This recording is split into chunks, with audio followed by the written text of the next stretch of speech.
جیسا کہ آپ گزشتہ لیسنز میں ان پیج کی بنیادی باتیں سیکھ چکے ہیں، اب میں آپ کو بتاؤں گا کہ ان پیج میں کس طرح سے ٹائپنگ کی جاتی ہے۔ اس کے لیے ہمیں پہلے اپنا کی بورڈ سلیکٹ کرنا ہوتا ہے۔ اس کا طریقہ کار یہ ہے کہ آپ ایڈٹ کے مینیو پر کلک کریں اور اس کے سب مینیو میں سے جا کر پریفرنسز کے مینیو پر کلک کریں۔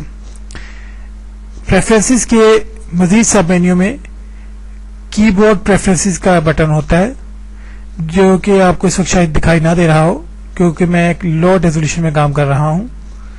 تو آپ کی بورڈ پریفرنسز پر کلک کریں۔ جیسے ہی آپ کی بورڈ پریفرنسز پر کلک کریں گے آپ کے سامنے ایک ڈائلاگ باکس اپیئر ہو جائے گا۔ اس میں آپ دیکھ سکتے ہیں کہ کچھ چیزیں ہیں جیسے کہ کی بورڈ، اوکے کا بٹن ہے، کینسل کا ہے، فونیٹک کی بورڈ ویو ہے۔ کیونکہ اس وقت بائی ڈیفالٹ فونیٹک کی بورڈ اس میں سلیکٹ ہوا ہوا ہے۔ فونیٹک کی بورڈ ایک ایسا کی بورڈ ہے جو کہ انگلش اور اردو کے حروف کی آوازوں کے لحاظ سے بنایا گیا ہے۔ یہ دیکھنے کے لیے کہ فونیٹک میں انگلش کے کون سے حروف اردو کے کون سے حروف کی آواز پیدا کرتے ہیں، ہم فونیٹک کی بورڈ ویو پر کلک کریں گے۔ جیسے ہی میں نے فونیٹک کی بورڈ ویو پر کلک کیا، میرے سامنے ایک ونڈو اپیئر ہوگی جس کے اندر انگلش کے تمام الفاظ کی اردو کے آوازوں کے ساتھ سیٹنگ دکھائی گئی ہے۔ جیسا کہ آپ دیکھ سکتے ہیں کہ اس میں اے کے ساتھ الف اور مد کا آپشن ہے، ایس کے ساتھ سین اور سواد کا آپشن ہے، اس طرح ڈی کے ساتھ ڈال اور ڈال کا آپشن ہے، اور نیچے مزید الفاظ آپ کو دکھائے گئے ہیں۔ آپ اس کو یاد کرنے کے بجائے اس اسکرین کا پرنٹ بھی لے سکتے ہیں۔ اس کے لیے آپ پرنٹ کے بٹن پر کلک کریں گے تو آپ کو اس پوری ونڈو کا ایک پرنٹ مل جائے گا جس سے آپ اپنی سیٹنگز کر سکتے ہیں۔ اسے میں کلوز کرتا ہوں۔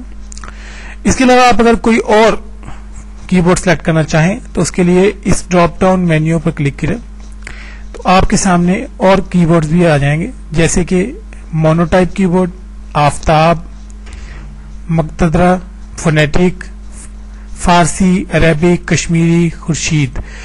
اس کے علاوہ کی بورڈ مزید بھی موجود ہیں۔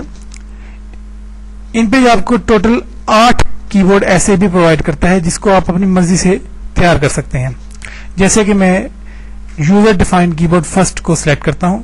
اب میں چاہتا ہوں کہ میں اسے اپنی مرضی سے تیار کر لوں، تو اس کے لیے آپ یوزر ڈیفائنڈ کی بورڈ کے بٹن پر کلک کریں۔ آپ کے سامنے بالکل پہلے جیسی ایک ونڈو اپیئر ہو جائے گی۔ اگر آپ چاہتے ہیں کہ اس کے اندر اپنی مرضی کے الفاظ سیٹ کر لیں تو اس کا طریقہ بہت آسان ہے۔ جیسے کہ میں چاہتا ہوں کہ میں اے کے الفاظ کے ساتھ الف کو سیٹ کروں، تو آپ اس فگر کو پکڑیں، تو جیسے ہی آپ اس کے اوپر بٹن لا کے کلک کریں گے اور اپنے لیفٹ بٹن کو دبا کر رکھیں گے تو آپ کے سامنے ایک ایرو بن جائے گا، جیسے کہ آپ اس وقت اسکرین پہ دیکھ سکتے ہیں۔ اسی طرح سے اس کو ڈریگ کرتے ہوئے اپنی مطلوبہ فگر کے اوپر لائیں اور لا کر اس کو چھوڑ دیں۔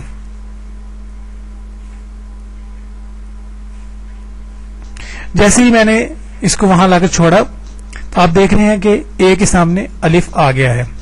اسی طرح سے آگے بے ہے، میں چاہتا ہوں اس بے کو بی کے سامنے سیٹ کر دوں، تو میں اسے ڈریگ کرتا ہوا بی کے سامنے لا کر چھوڑ دوں گا، تو آپ جیسے دیکھ سکتے ہیں کہ بی کے سامنے بھی بے سیٹ ہو گیا ہے۔ اسی طرح سے آپ اپنی مرضی کا کی بورڈ سلیکٹ کرتے رہیں اور کی بورڈ اپنی مرضی سے تیار کرتے رہیں۔ اس کے بعد آپ اسے سیو کے بٹن پر کلک کریں تو آپ کا یہ کی بورڈ سیو ہو جائے گا۔ اگر آپ سیو کے بٹن پر کلک کرنا بھول جاتے ہیں تو آپ کا بنایا ہوا کی بورڈ سیو نہیں ہوگا۔ اس کو کلوز کر دیں اور اوکے کریں گے تو آپ کا وہی کی بورڈ تیار ہو جائے گا۔ بائی ڈیفالٹ ہم اس کے اندر فونیٹک کی بورڈ ہی یوز کرتے ہیں۔ اس کے ساتھ نیچے 2 آپشن اور دیے گئے ہیں، انیبل سندھی اور انیبل پشتو کا۔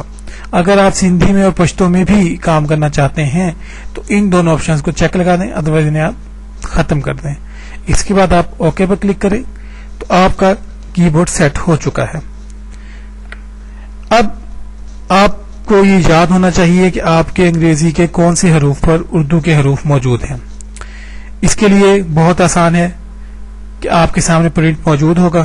جو لوگ انگلش میں ٹائپنگ کی مہارت رکھتے ہیں ان لوگوں کے لیے تو بہت ہی آسان ہے کہ انگلش کے جو حروف اردو کی آوازیں پیدا کرتے ہیں آپ اس لحاظ سے لکھ سکتے ہیں۔